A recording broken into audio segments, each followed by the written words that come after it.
¿Hay alguien ahí?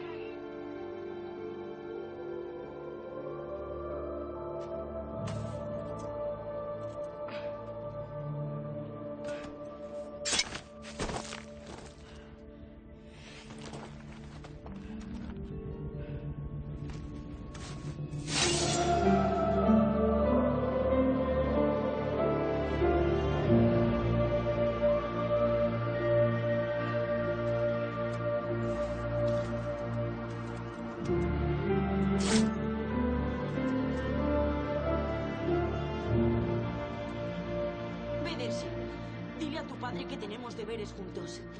Salta por la valla del jardín. Tienes que ver lo que he encontrado. A lo mejor es una broma. Algo de YouTube. Un experimento social.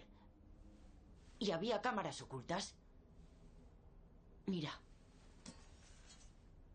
Aquí hay una inscripción. Tradúcela con Google. Gladius Arturi Filius Tintageli. ¿Está en latín?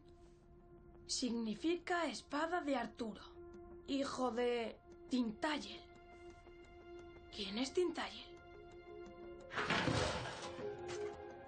¿Qué haces? Mi padre me regaló un libro hace años sobre los caballeros de la mesa redonda. Me lo sabía de memoria.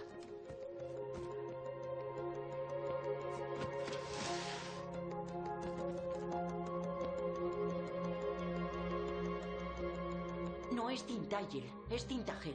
Y Tintagel no es una persona, es un lugar. Una isla frente a la costa de Cornualles. Hay un castillo viejo en ruinas. Algunos dicen que allí nació el rey Arturo.